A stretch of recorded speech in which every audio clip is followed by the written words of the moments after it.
Well, good evening, friend. I'm so excited to be with you on this glorious Monday, 7 o'clock Central here in the United States. Whoever you are and wherever you're tuning in, I'm so grateful and so honored to be with you just for a few minutes this evening. I've missed you, friend. I really have. I long to be with you folks, and I think about you often all during the week, thinking about our conversations and the opportunities that we're going to have a wonderful dialogue and to share and to help and encourage one another. I get such great joy from you tuning in. I see Corey Lee tuning in. Hey, Corey, what's up? It's fun for me to read your names as you folks tune in. And would you also share this post with a friend if you would? Everybody needs a little bit of encouragement. Everybody needs a word of hope. Hello, William. How you doing? Brad, my friend, you're standing strong. You keep standing strong, Brant. Hi, Sharon. It's good to see you. And Brooke, hello. Hello to Mike. Hello, all of you. So excited. I could spend the whole time just reading your names. Hi, Marshall. That's my cousin, Marshall Lomax. Hi, Marshall. Gail, a dear friend from College Station, Texas. Josh Waters, how are you? Donna, good to see you. Thank you, folks, for tuning in. I want to talk to you tonight about the kind of hope that helps you to overcome. Overcoming by hope. You know, we all have setbacks in life, don't we? We all have failures in life. We all go through things. Here's the deal. Just because you go through a failed experience doesn't mean that you're a failure. It's really important to make sure you make that distinction. I hear people say all the time, I'm a failure. And I'll say, why do you say you're a failure? And they say, because I failed the class. No, you failed the class. That means you pick yourself up and try harder.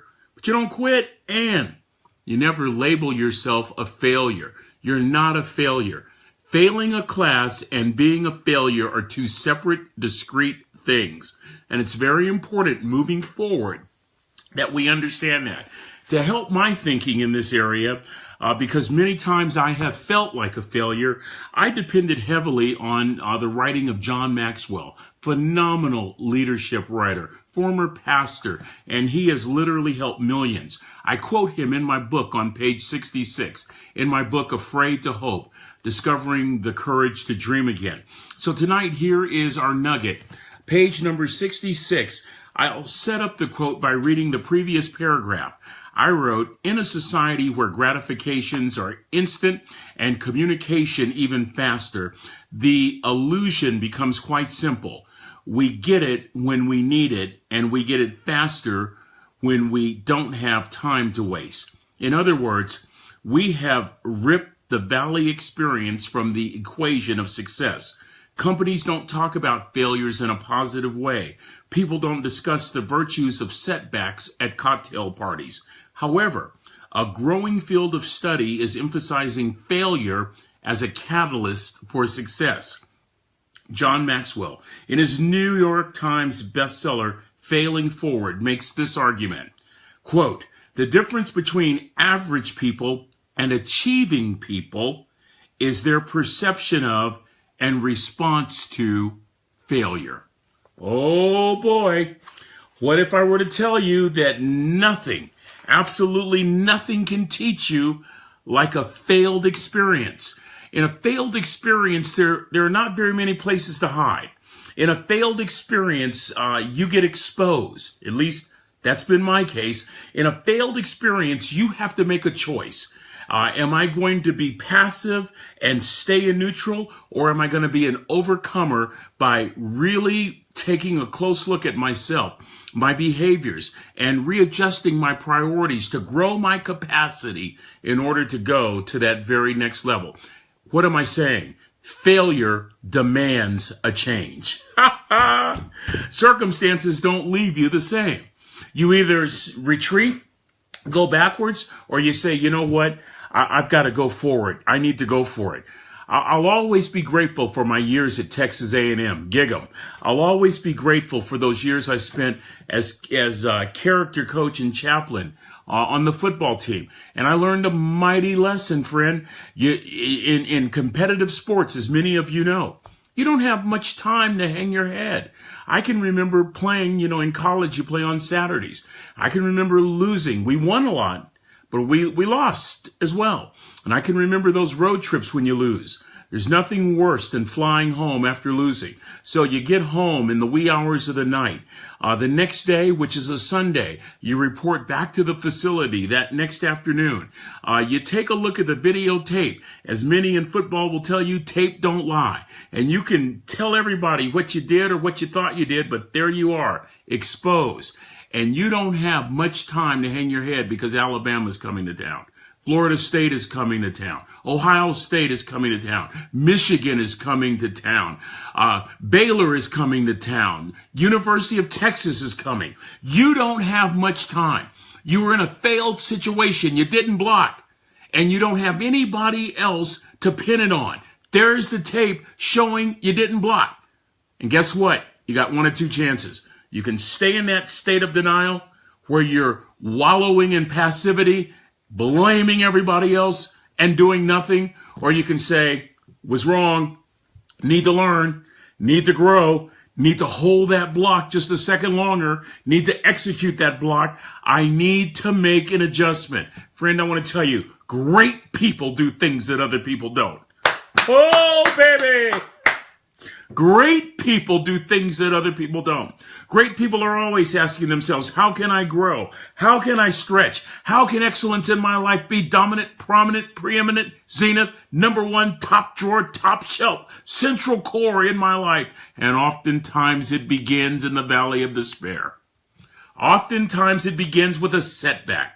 Oftentimes it begins with a failure. Consider again the words of John Maxwell. Listen very carefully. The difference between average people and achieving people is their perception of and response to failure. In other words, average people take the sucker punch and retreat back. Achieving people take the sucker punch and ask themselves, what do I need to do to make sure I don't get punched like that again? What can I learn from this situation, this failed relationship? What can I learn from being chewed out by my boss? Maybe I need to pause and realize that I own some responsibility here as well. Friend, I want to tell you something. Rarely is it about your boss. Rarely is it about that other person. Rarely is it about the other team. I typically have this rule. It is about me, Rick Rigsby, and how I choose to respond to failure, to setbacks, to disappointments. That's a powerful lesson that will free you to go to the next level. I came across an article out of Business Insider. Some of you may be very familiar with these. This is just a compilation of people that failed, but according to John Maxwell, how they dealt with that failure determined their next steps. For example, I grew up in California. All I would see, I grew up in Northern California. We had relatives in Southern Cal. I can remember in the early 60s passing hundreds of acres of oranges. I didn't see what Walt Disney saw. Walt Disney didn't just see orange acres, orange trees. He saw an amusement park. Listen to this. Walt Disney was fired from the Kansas City Star because his editor felt he, quote, lacked imagination and had no good ideas, end quote. Ha ha. How did Walt Disney respond? I remember I was a television reporter in the 70s. I heard of another television reporter. I was in Northern Cal. This one was in Baltimore. She was publicly fired from her first television job because she got too emotionally invested in her stories. Her name? Oprah Winfrey. Listen to this one. This one might blow you away. This one was probably my absolute favorite. What if I were to tell you about a woman who failed to make the 1968 United States Olympic figure skating team? She then became an editor at Vogue, but was passed over for the job of editor-in-chief. Passed over. Setback, right? So what does she do with that failure? She doesn't stop. She doesn't retreat. She keeps lunging forward. She continues trying. She looks for opportunities. Ralph Waldo Emerson said an opportunity missed is an opportunity lost. This woman, after setbacks, right, starts designing wedding dresses. Today, Vera Wang is worth billions. Friend, oh baby, I'm talking to myself tonight. Just because there's a setback Just because you failed on the rhetorical theory exam, learn about Protagoras, learn about Hippias, learn about Socrates, and kick some rhetorical theory behind next time. But don't quit. Don't quit. Don't give up. Man, I can hear my father. He's been gone for years. Son, just stand. You know what that means? That means you're in a failed situation, son, but you're not a failure. Yes, son, your wife has died, but you didn't die either. You didn't die along with her. You keep fighting, you keep clawing, you keep growing. I heard once a story about a woman who had a daughter who wanted to be an actor. And the daughter's teacher said, "You're wasting your money on your daughter, teaching her how to be an actor. You're wasting your money." The mother ignored the teacher and continued to invest in her daughter. Her daughter's name, Lucille Ball. Check her out. The queen of television comedy. Friend, let me tell you something. This is what I believe with all my heart. God gives every one of us dreams. Now, how we respond and what we do with those dreams, that's up to us. You know what I'm choosing to do, as many of you are choosing? To hope. To place a transformative demand upon my heart, to believe for the absolute best outcome. Friend, I want to tell you something. That is the only thing that got me out of a failed situation 21 years ago. At some point, I had to hope for a better outcome than my current reality. And I have to be honest with you. When you get a heart filled with hope, failure won't keep you down. I'm about to shout.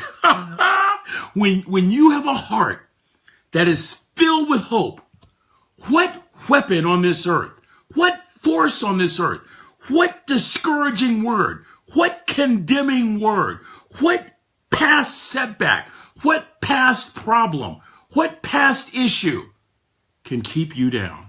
So friend, I'm talking about finding hope. Hope that will help you overcome. Well, I got to go get a water hose and pour some water on me. Whoo, boy, I got to calm down. But I'm speaking what I believe to be is the truth. And let me close with an encouraging word tonight. One of my favorite passages in the Bible, whether you believe in the Bible or not, let me encourage you with this passage. There's a passage in Romans chapter 15, I believe verse 13, that says, "May the God of hope fill you with his joy and his peace as you trust in him." Friend, be filled with hope. Be filled with hope. Hope will help you overcome. Hope will change your perspective.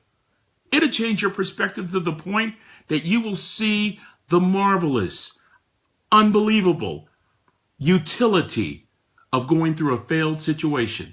You'll actually come face to face with that failed situation. And if you continue hoping for the best outcome, you'll even ask yourself a crazy question like, what can I do to improve? That's hope that overcomes.